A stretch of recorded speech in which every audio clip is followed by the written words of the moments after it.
கத்தி லிங்கா படத்தின் முதல் நாள் வசூல் சாதனையை முறியடிக்கும் என எதிர்பார்க்கப்பட்ட விக்ரமின் ஐ தற்போது அதை செய்ய தவறிவிட்டது. அதே சமயம் கேரளாவில் மட்டும் அது முதல் நாள் வசூலில் சாதனை படைத்துள்ளது.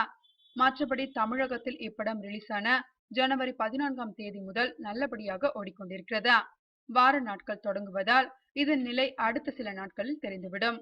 பெரும் எதிர்பார்ப்பை ஏற்படுத்திய ஐ தமிழ், தெலுங்கு, இந்தியில் இதுவரை இந்தியாவில் 55.62 கோடி ரூபாய் என்ற அளவிற்கு வசூலித்துள்ளதாம்.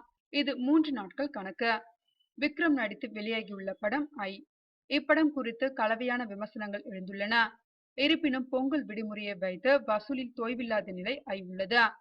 தமிழில் ஐ படம் ரூபாய் 31 கோடியை இதுவரை இந்தியாவில் வசூலித்துள்ளது. தெலுங்கில் 22 கோடியை வசூலித்துள்ளதாம்.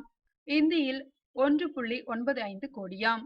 இந்தியாவில் முதல் 3 நாட்களில் இப்படம் அனைத்து பதிப்பிலும் சேர்த்து ரூபாய் 55.62 கோடி வசூலித்துள்ளதாம். கத்தி, லிங்கா ஆகிய படங்கள் முதல் நாளில் ரூபாய் 12 கோடிக்கு மேல் வசூலித்துள்ளன. அந்த சாதனையை முறியடிக்க தவறிவிட்டதாம் ஐ. இப்படம் முதல் நாளில் ரூபாய் 8 கோடியை மட்டுமே வசூலித்துள்ளதாம். தெலுங்கு பதிப்பு ஐயானது ஆந்திரா நிஜாம் பாக்ஸ் ஆபீஸில் படத்தின் முதல் நாளில் அதிக வசூல் செய்த படம் என்ற பெயரை எடுத்துள்ளது.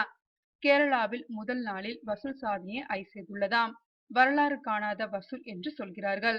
பொங்கலும் முடிந்துவிட்டது, விடுமுறைகளும் முடிந்துவிட்டன. எனவே இன்று முதல் ஐ படத்திற்கு வரும் கூட்டத்தை பொறுத்தே அது போட்ட முதலை எடுக்குமா என்பது தெரியவரும்.